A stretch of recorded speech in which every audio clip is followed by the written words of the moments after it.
I got the invitation to go on this Armed Lutheran radio show, though. You know this guy? Have you seen this? There's two things that I would like to say that make me feel safe. Number one, the fact that there is a radio show called the Armed Lutheran Podcast somewhere in the world. That makes me feel safe. Bringing you law, gospel, and guns. This is Armed Lutheran Radio.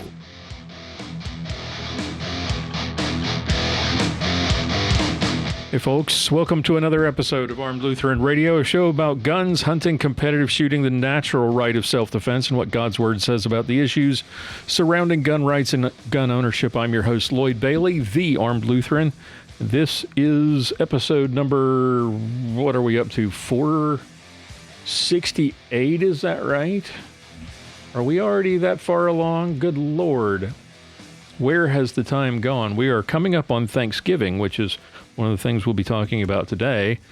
Thank you so much for being with us and making Armed Lutheran Radio a part of your week again this week. Thank you so much to all of our returning listeners. Thank you to those of you who are here for the first time and just checking us out. Hope you will come back and stick around, check out all the back catalog, 467 previous episodes. If you count all the special things, there's probably close to 480, maybe somewhere between 480 and 490. So hope you will do that. And a special thank you, of course, to the members of the Reformation Gun Club who, through their annual contributions, make all of this possible. If you would like to help support the show, because we don't have advertising or sponsors, we rely on the good people who are the members of the Reformation Gun Club to make this show happen. If you would like to get a chance to come hang out with them once a month, if you would like to have that warm, fuzzy feeling knowing you made this possible, if you would like to be a part of all of that, visit reformationgunclub.com. Check out all of the exclusive content, hundreds of hours of exclusive content available on our website, and take advantage of all the other benefits. And of course, most importantly, the warm and fuzzies that you get from knowing that you helped make this show happen. Okay, what are we talking about today? Thanksgiving is coming up, and the gun-grabbing hags over at Everytown for Gun Safety have again posted a helpful list of talking points for those who want to ruin Thanksgiving dinner with your pro-gun family members. It's called Debunking Gun Myths at the Dinner Table. And I only glanced at it. We're going to go through it. But it's about as factual as you might expect. It quotes a lot of statistics from the anti-gun group's own website mostly. It should, like I said, probably have better been headlined How to Ruin Thanksgiving in 10 Easy Steps. But let's go through it. Let's see what they have to say. And see if there's anything useful that you should use at your next Thanksgiving get-together with your gun-toting family members. And I want to apologize. My neighbor, for some reason, has decided that today is the day to come out and just beat the living crap out of the fence next to my house to work on it for some reason. He's been working on it for like a week and a half. I don't know what the heck he's doing. He's building Hadrian's Wall or something. I have no clue. The article starts out, every day, 125 Americans are killed with guns and more than 200 are shot and wounded. That is an interesting sentence because I would have expected them to write killed by guns, but they do admit here killed with guns, so that's at least some progress. There are a lot of widespread myths, they say, and conflicting information about guns, gun violence, and gun safety laws in America. To set the record straight, we've developed a series of graphics to help you fork over the facts and piss off your family. I added that, sorry. And dispel some of the most prominent myths about gun violence. Help educate the people in your life about these important issues by sharing this information with your friends and family. Ready? This is going to be fun. I'm sure your family will love this. Myth number 1, criminals will always find a way to get their hands on a gun. That's not a myth, but okay. And they explain, fact, they say, laws like background checks stop gun sales to criminals every day. Since 1994, these laws have blocked more than 5 million gun sales to people who could not legally own guns. Now, this is a banger right off the start, ignoring the fact that most criminals who commit violence with guns don't actually go through background checks, meaning they don't buy the guns legally, which is a pretty big fact to ignore, but still, let's set that aside for a moment. If you Google this question, and if you know anything about purchasing a firearm, you will find out that according to the FBI and according to Google, you'll be told that the NICS system is 98 to 99% accurate. If that is true, that's still 50 to 100,000 times that people were denied a firearm in error. That's called infringement. Still, that estimate comes from anti-gun groups like The Trace, so take it with a grain of salt. According to Gun Owners of America, thanks to a Freedom of Information request in 2024, I believe it was, the FBI admitted that 27.7% of denials are overturned on appeal. So if you assume that, I mean, that's only talking about the number of people who appeal their denials. So how many more are denied and don't know or don't go to the trouble of appealing that denial?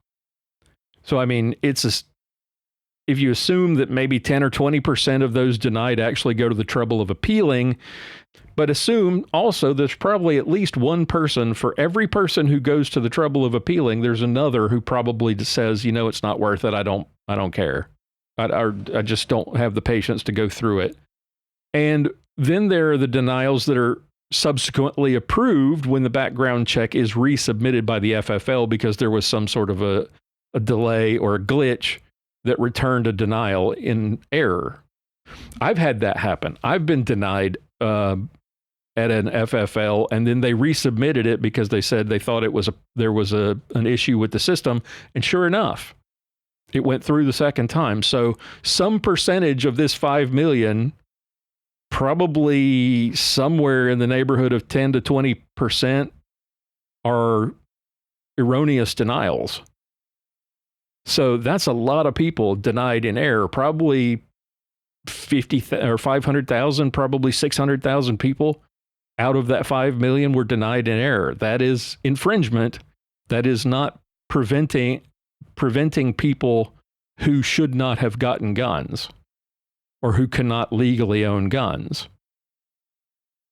So this is what you'll find, I think, probably in a lot of these facts that they put out here, is that a lot of these facts are very broad strokes, broad brushes, and they don't get into these weeds, of course, because it debunks their own debunking. So now let's get to what Everytown calls a myth, which is that criminals will always find a way to get their hands on a gun. By saying that's a myth, they're saying, no, not all criminals will not always find a way. Well, what they're debunking here is a verbal sleight of hand, and it's based on the word always, because anyone with half a brain who's watched the news since 1994 knows that criminals get their hands on guns every day. Do they always? Well, there may be some who are denied by a background check and then don't get a gun by some other means. But given how many criminals actually get their hands on guns, and we see it in the news every single day, I'd say that the number of people who actually are prevented from getting a gun entirely, thanks to background checks, is probably vanishingly small. The best you can say about background checks is that it prevents some tiny number of criminals from obtaining a gun legally. So that so-called myth is very definitely not debunked. Now, here's a fun one. Guns don't kill people. People kill people. They claim this is a myth. Fact. People with guns kill people and more efficiently than people without guns. The U.S. gun death rate is 13 times that of other high-income countries. Notice that they didn't debunk the myth again because they phrase it, people with guns. And they're focusing on the gun death rate and the efficiency. Well, that's not the myth. The myth, they say, is that guns don't kill people. People kill people, and they're claiming that's false. Well, the fact is, people kill people. That's true. We know that, with or without the guns modifier. People kill people with knives, blunt objects, poison, bare hands and feet. The claim has nothing to do with efficiency either. This 13 times higher, the more efficiency or the more efficient means of killing because you're using a gun, it's irrelevant to the point.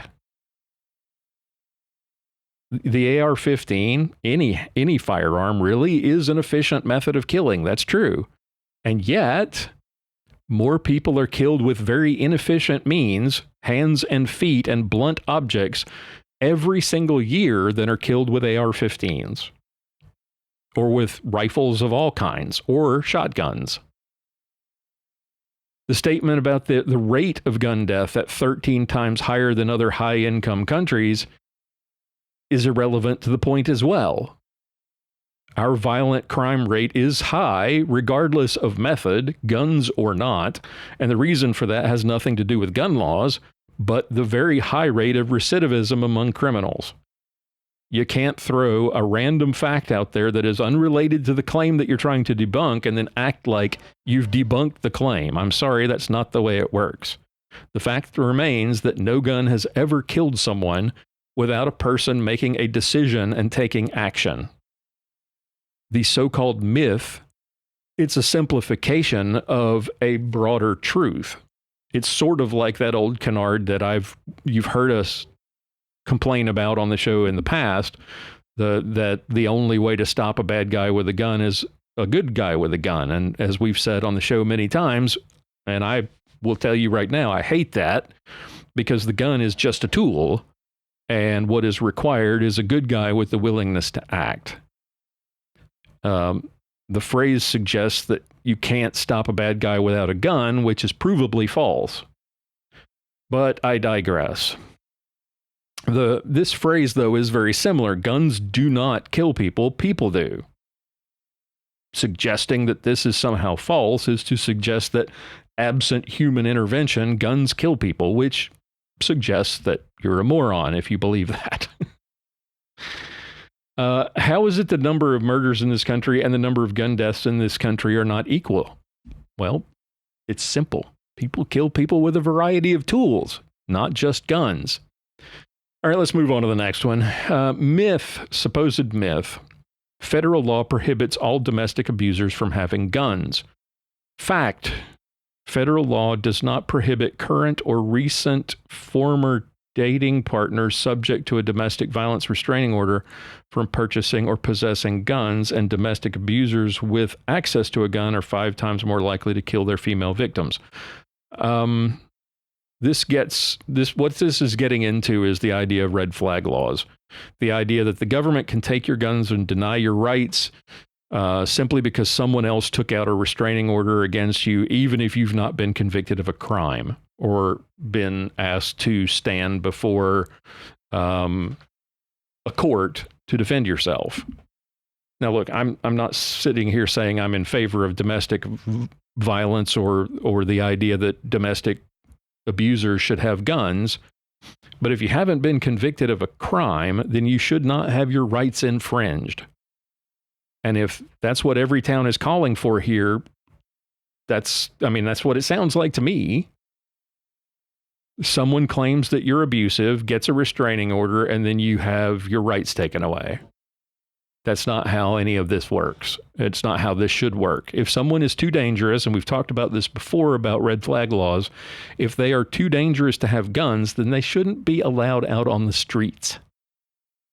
The flip side of this issue is the restrictive gun laws that prevent or delay victims, domestic abuse victims, from obtaining a firearm for self-defense. There are far too many examples where women, in particularly in blue states, in fear for their safety because of an abusive former dating partner or ex-husband or whatever, cannot get a permit to either purchase or carry a firearm and are subsequently victimized or killed. And that has to change. If you want to protect women from domestic abusers, do you really want to do that, Everytown? Because a restraining order is just a piece of paper, and women need access to firearms, especially those with a restraining order. But the fact is that Everytown doesn't really care about the victims of domestic violence. They only care about taking away your guns. Next myth. Oh, good. We're getting to Chicago.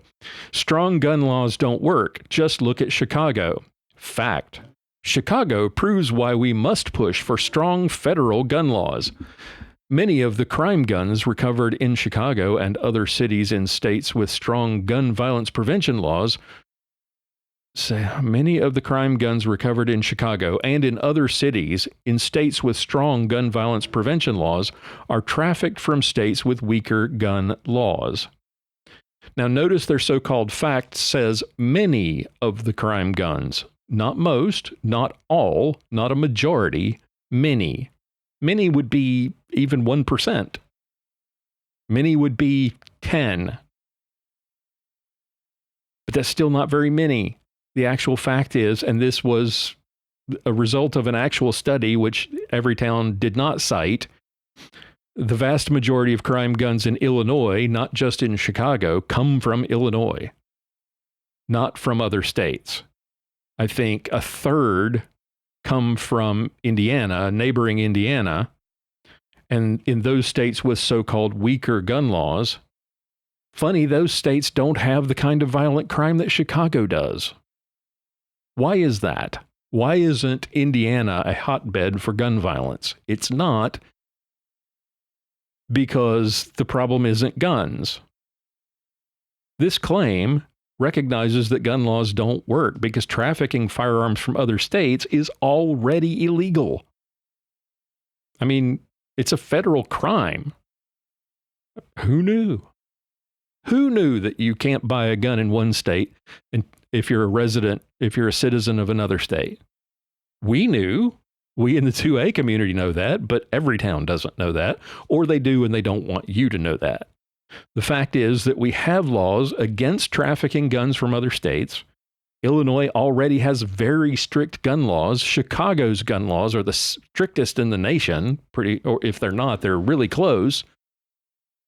If all the states around them have really weak gun laws, then why are the criminals doing their criminaling in Illinois and in Chicago and not in Indiana? Because the problem isn't guns, it's criminals who, by definition, don't obey the law. Next myth, so-called myth, a small child cannot pull a trigger. Every year, hundreds of children aged 17 and under gain access to a gun and unintentionally shoot themselves or someone else, sometimes fatally. 1 in 3 of these shooters is age 5 or younger. Notice that they lump 17-year-olds in with the 5-year-olds. Why are they doing this? They're doing that. I mean, if we're talking about small children and whether or not small children can pull the trigger on a gun, why are we talking about 17-year-olds? Because they can definitely pull the trigger on a gun. The reason they're doing this is because gun banners have made their hay over the years by padding their statistics, claiming that children are greatly affected by gun violence. And the way they do that is by lumping in 17-year-old gangbangers with 5-year-olds. Gun banners pad their stats with these bogus figures. They've done this for years. They dump them all into the same category under children, like 17-year-olds and toddlers belong in the same category, but they're not. They should have, I mean, the fact is correct. I mean, they could have debunked this myth without bringing the 17-year-olds into it, but they had to do something stupid because by not doing it, it undermines their entire argument, which is nobody should have guns because 17-year-olds get killed with guns, and 17-year-olds in their eyes are children. They should simply have focused on small children because, yes, this is a tragic fact that needs to change. If you have a gun and you have small children or even teenage children in your home, you cannot give them unfettered access to a gun. We've talked about this many times on the show. You need to secure your firearms or bad things are going to happen. And maybe your teenagers are perfectly safe with guns and you trust that they're safe with guns. What about their friends? If they bring friends over, do you trust that their friends are safe with guns? No. So if you have children in the home, I don't care whether they're 17-year-olds or toddlers, store your guns safely. End of story. Next myth, so-called. The only way to stop... Oh, here we go. The only way to stop a bad guy with a gun is a good guy with a gun. Fact, if more guns everywhere made us safer, America would be the safest country on earth. Instead, we have a gun homicide rate 26 times that of other high-income countries. Okay. We have a high gun homicide rate compared to other countries due to a variety of factors that have nothing to do with guns. We have a Second Amendment that other nations do not have. We have a free country, which other countries don't have. For hundreds of years, most of the rest of the world has been in servitude to some monarch. We have a rich tradition since our founding and enshrined in our founding documents of gun ownership that other nations simply never have had. And we have a more recent tradition, unfortunately, supported by people like the ladies at Everytown, a tradition of letting violent criminals out so that they can repeatedly victimize the public. The fact is we don't have guns everywhere, though. Right? If their counter to this myth is to say that if guns everywhere made us safer, we don't have guns everywhere. We already have laws that restrict citizens from legally carrying, or in some cases even owning firearms for self-defense. We have federally mandated gun-free zones. We have a patchwork of state and local gun-free zones. We have states and cities that restrict who can and where you can carry guns. And some states make it exceedingly difficult for people, especially in the minority community in our inner cities, to get guns. Criminals, especially those in big blue states, know that their victims are not likely to be armed because the laws in their states restrict the law-abiding.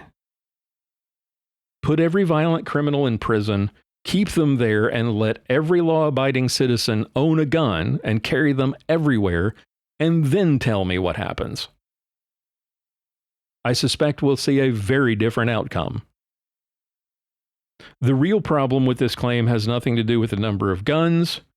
We've talked about that earlier. The problem with this claim is my problem with this only way to stop a good guy with a gun or a bad guy with a gun claim that I think it was Wayne LaPierre made it way back when, after the Sandy Hook shootings. The problem that I've always had with that claim is that it suggests that you can't stop someone with a gun unless you have a gun yourself. And we have plenty of provable examples, plenty of examples of that happening where people took the initiative who didn't have a gun. And we have plenty of examples of people who had guns and did nothing about it. So it's not the gun, it's the person. Again, it gets back to guns are tools. The problem with their attempt to debunk this so-called myth, and the reason that their attempt fails so badly, is because it ignores the fact that gun violence, so-called, is most prevalent where legal civilian gun ownership is most restricted. And therefore, the only people with the guns are criminals. Next myth, so-called, arming teachers will keep our kids safer in schools. Fact, arming teachers ignores research that shows The presence of a gun increases the risks posed to children and teachers. School safety experts and law enforcement oppose arming teachers. Now, that is an overly broad claim. And the research that they cite when they say research shows, it's a research paper that they wrote themselves. It's not independent research, but still, they claim school safety experts and law enforcement oppose arming teachers. Not all of them do. Not all of them do. I have my own quibbles about this idea of arming all teachers. I don't think that's a good idea. I think having armed staff on site, making that fact known to the public by putting up signs like you will see at my kids' schools here in Texas that say, staff may be armed for the protection of our students. Having an armed resource officer or multiple armed resource officers, those kinds of measures are important and should be explored. Arming all teachers is a bad idea because not all teachers are willing or able or have the right temperament to do it. It should be something that a teacher wants to do, feels comfortable doing. You have to find the right people who are willing and able to do it. And of course, we've seen thousands of times each year teachers making really bad decisions in classrooms, leading to things like sexual abuse and grooming and assault, etc. So not sure I like the idea of putting a gun in the hands of every teacher. So I think arming teachers keeps our kids safe in schools is a myth, but not for the reasons that Everytown's biased research suggests. Myth: everyone already has to get a background check when buying a gun. Well, only liberals think that. Only people who've never bought guns think this. People, if you're talking to a pro-gun person, if you're sitting at the table for Thanksgiving with a pro-gun person, they know that not everyone has to get a background check. That federal law only requires licensed dealers to perform background checks. That means millions of guns are sold by unlicensed dealers each year without one, often online or at gun shows. What they're pushing here is the idea of a universal background check, requiring background checks for all transfers between private citizens, which I totally oppose. But one of the biggest logical problems with the idea is the idea that criminals who already are getting their guns illegally are somehow going to stop and get a background check, or stop and say, oh, nope, I can't take that gun from you. I didn't pass a background check. It's silly. And really, when you get down to it, the idea of universal background checks is the real reason for supporting it is so that you can create a registry of guns and gun owners. The next myth is red flag laws take guns from people without due process. That is absolutely true. Red flag laws, they claim, which authorize courts to issue orders to temporarily remove firearms from someone who is determined to be a danger to themselves or others, protects due process. No, they don't. Final orders can only be issued after the person is given notice and an opportunity to be heard. That's not true. I'm not sure where that claim comes from. That's the ideal, but that is not how it works in practice. And I go back to what I said earlier about red flag laws. If you're too dangerous to own a gun, you're too dangerous to be out in public. It also ignores the fact that if you have someone who is a danger to themselves or others, let's say this is a person who's angry and has been out threatening people, threatening their loved ones, their former spouse or former girlfriend or whatever, and then the police show up on their doorstep and seize all their firearms but leave them in the home, guess who they're going to target? Because you've left a violent person, a potentially violent person out in the world, free to roam around. You've now pissed them off by confiscating their property, but you've done nothing to keep them from carrying out acts of violence simply because you took their guns away from them, the ones that they have, that you know that they have in their home. It also ignores the reality that people get guns illegally in other ways. They find their way to get guns, and it also ignores the fact that violent people find ways to commit violence without guns. Ask Zarina Zarutska how she knows. Oh yeah, you can't. Myth: shoot first laws provide an equal right to self-defense. Fact: shoot first laws, which allow a person to use deadly force even when they can safely walk away, disproportionately affect Black Americans. That's not part of the claim. This is stupid. In shoot first states, homicides in which white shooters kill Black victims are deemed justifiable 4 times more than when the situation is reversed. First of all, there's no such thing as a shoot first law. What they are doing here is they are taking the idea of castle doctrine or stand your ground, and they're simply pasting a term like shoot first onto it to suggest that it's perfectly okay for people to shoot first without considering all the other factors that go into it. What they call shoot first is stand your ground, which says you don't have to retreat when you're attacked. If you fear for your life, if you fear that you or your loved ones or the people that you're with, your neighbors, as we would call them, are in danger of bodily injury or life, or having your life taken, then you have every right to defend yourself. And the fact that white shooters kill Black victims and are deemed justifiable 4 times more than when the situation is reversed, I'd have to see the statistics on this. I don't care. I really don't. Because most of the time when I see a Black shooter claiming stand your ground, it's not stand your ground. Anti-gun politicians, the media, and groups like Everytown have sold this lie that stand your ground means shoot first. And it doesn't. If you shoot someone and claim stand your ground as your defense, you have to show that you were in danger or that you reasonably believe that your life or your health was in danger. That you were in danger of losing your life or suffering grievous bodily injury.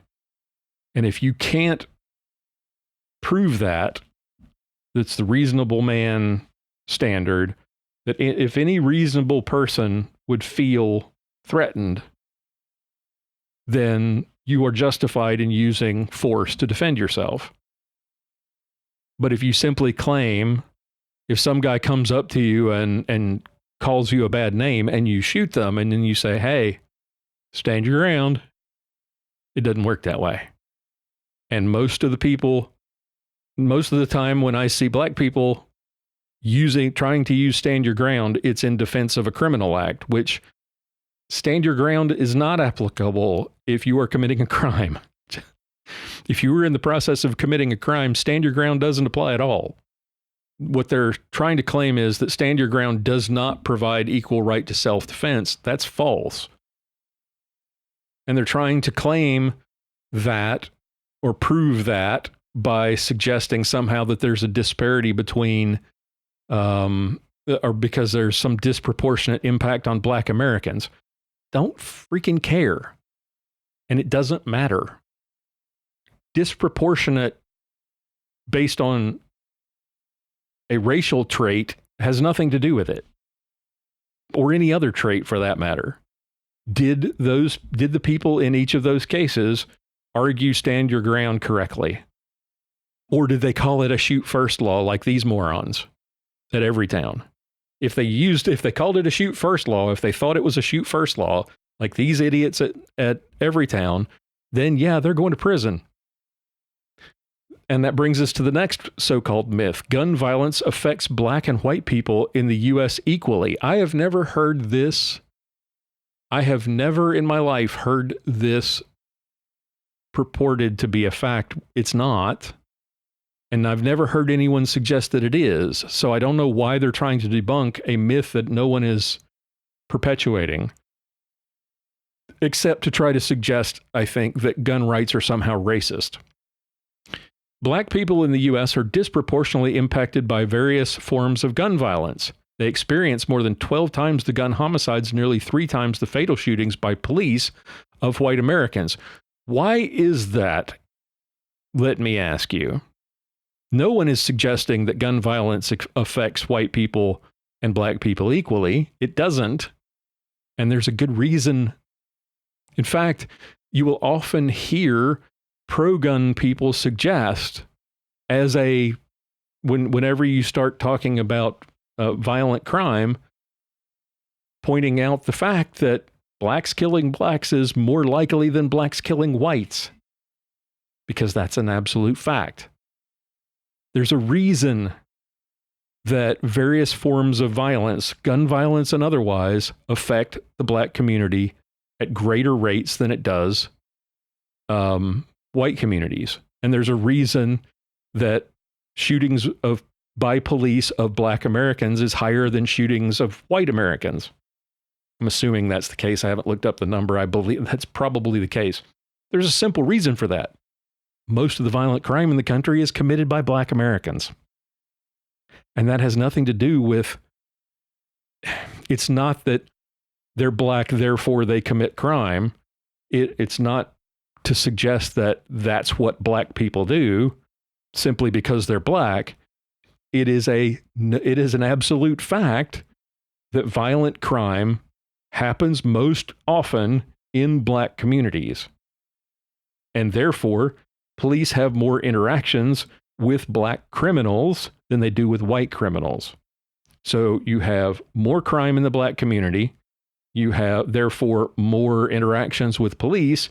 You also have a culture among young black men that suggests that, or that leads young black men to be more likely to resist or to fight back against police.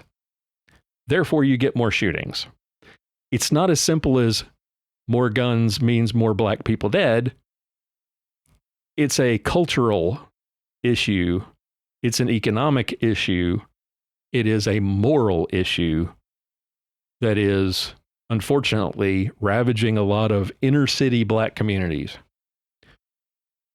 And the same would be true if it doesn't matter whether they're black. I'm not suggesting that it's simply because their skin color. It is a cultural thing that it wouldn't matter if you were white.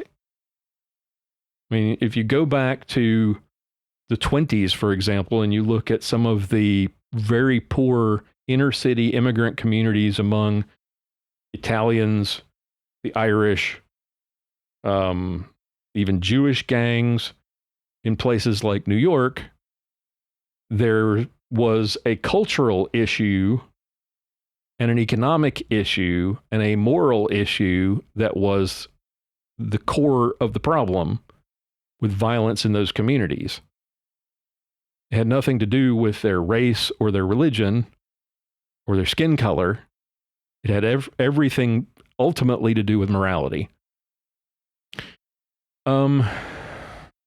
Myth.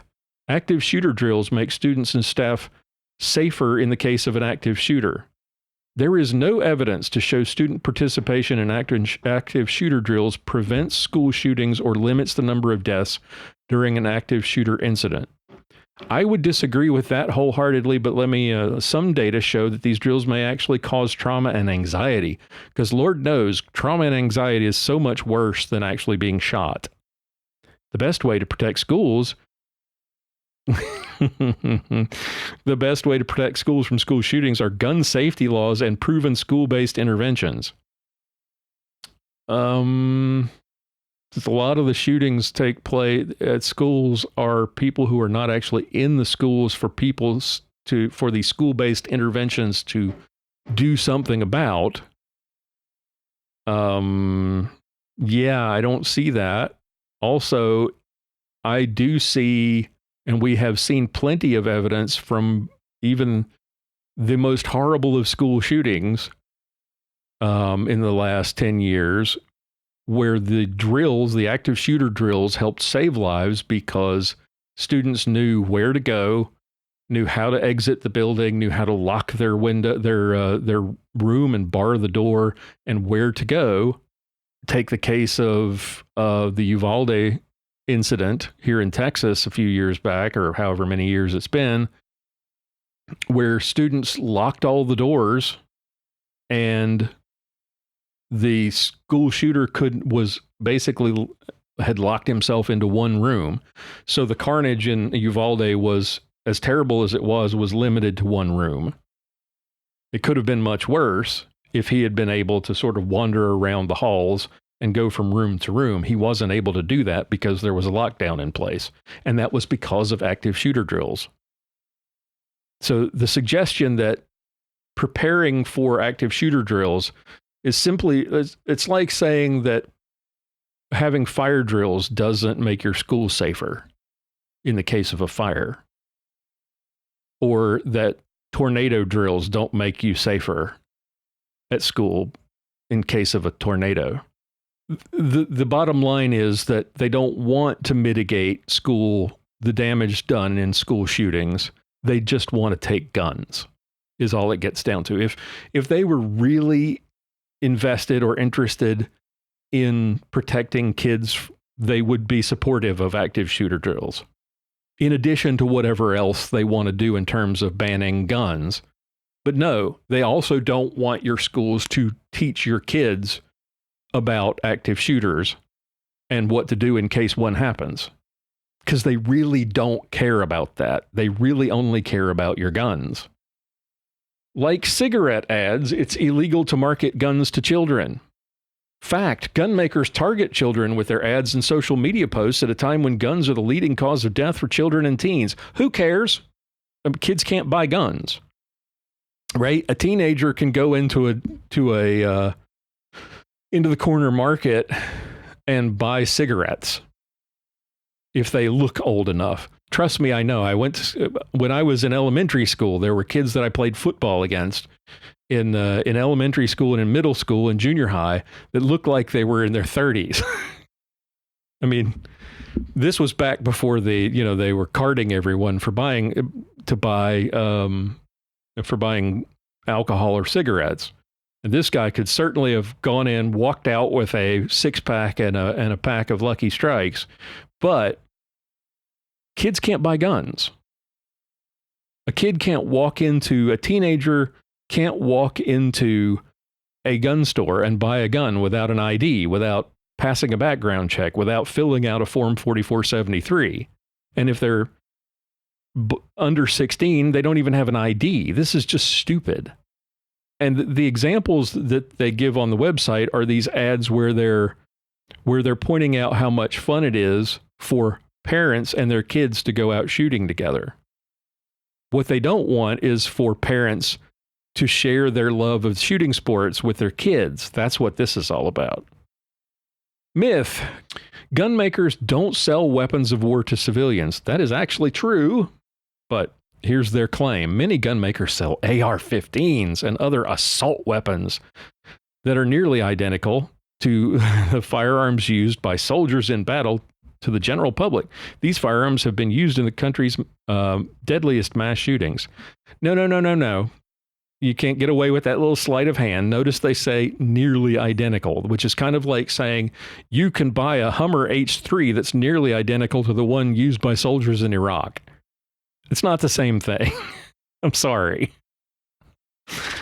The weapons of war moniker is similar to the assault weapon thing, and they use that term in both terms in this claim. It's just a way to scare people who don't know anything about guns.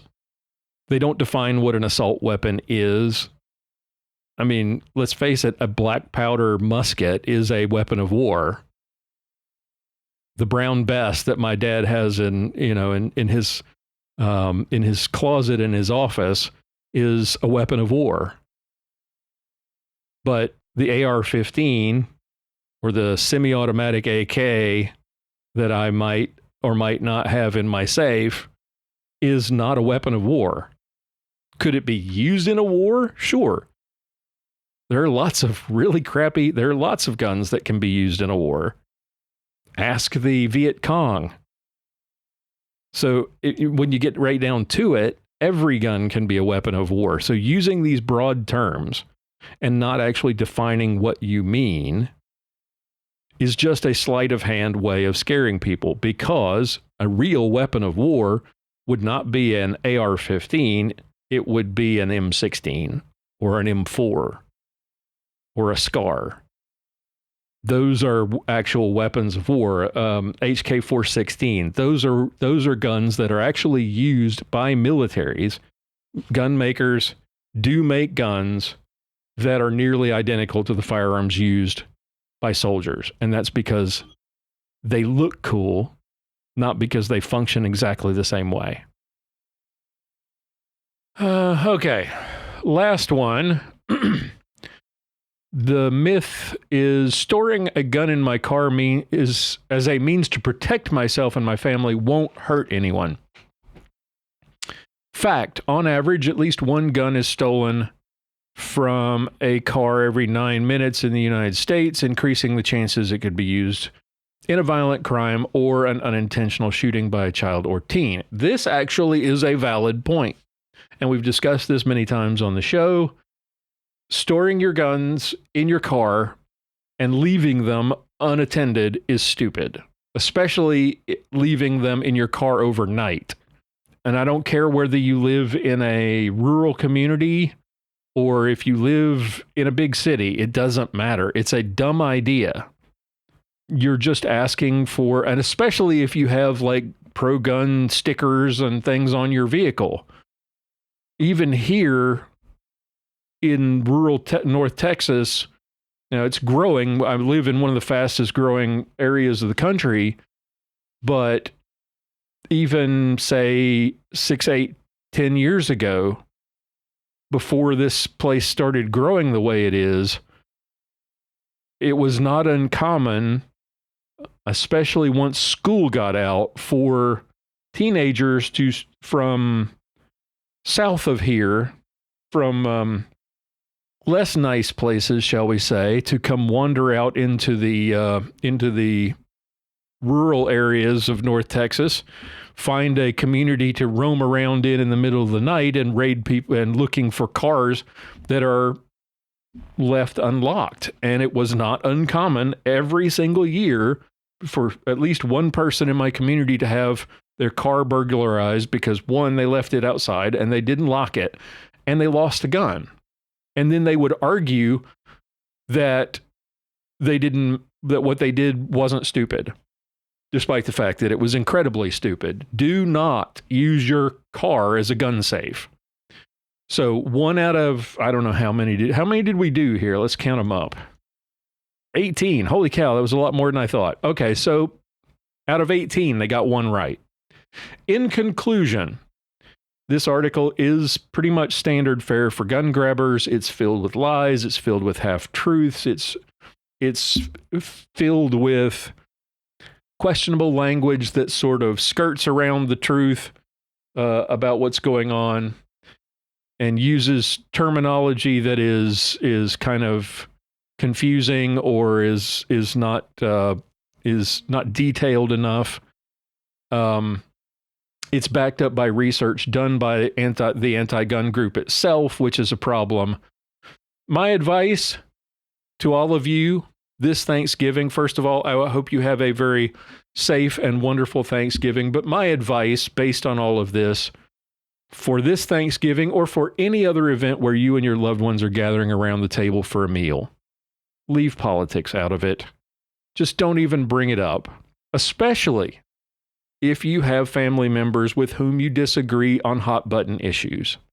It is the easiest way to ruin a family dinner, and that's exactly what Everytown wants you to do. And this advice goes for both those of us on the right and those of us on the left. It goes for those of us who are pro-gun and those of us who are anti-gun. Instead of bickering over political talking points, leave that stuff somewhere else. It doesn't belong at the dinner table, especially during a holiday. Enjoy your time with your family. because you don't know when you're going to have another opportunity to sit down and spend time with them again. As the Bible says, we know not the day nor the hour. And you could leave behind hard feelings, have a big blow up fight over gun rights over the Thanksgiving dinner, and then you or someone you love passes away before you get a chance to patch all of that up. And your ugly discussion, that big blow up, ends up being the last thing that you say to each other. And that event is burned in your memory forever. It was Jimmy Kimmel's wife recently in an interview admitted that she wished she could be deprogrammed, she said, because she let politics fracture her relationships with family. Don't do that. Don't bring this crap to the kitchen table. Groups like Everytown who suggest that you do this, they really want the division. But that's not what Thanksgiving is about. Thanksgiving is not a chance to go and stick it to your grandpa and his guns or your liberal aunt or whoever. It's a chance for you to get together, enjoy time together, and appreciate and your family members. Enjoy your time with them instead of focusing on this stuff, politics, religion, Trump, taxes, whatever, guns. Just be mature enough to let that stuff go and enjoy your time together, especially when it's a holiday like Thanksgiving or Christmas or something like this. It's just not that important in the grand scheme of things. Oh yeah, I mean, it's important to all of us in the gun community. These are important issues, of course. But when it comes to dividing your family or ruining your opportunities to be together, it's not important. Leave it at the door. Pick it up when you go back home or when your family members leave to go back home. Just let it go and enjoy your time together. And I hope that's what you do for this Thanksgiving 2025. God bless all of you. Thank you so much for making Armed Lutheran Radio a part of your life. And really do appreciate you taking the time to listen. And again, thank you to all of our supporters. I hope everyone has a safe and happy Thanksgiving holiday. Till we get together again for episode 469, keep shooting, keep praying. We'll talk to you next time. For show notes, be sure to visit our website at www.armedlutheran.us. Check out the Facebook page, The Armed Lutheran, or join our Facebook group, Fans of Armed Lutheran Radio. If you like what you hear, please leave us a comment on our feedback page at armedlutheran.us/feedback or a review on iTunes and let us know what you think. Thank you for listening to Armed Lutheran Radio.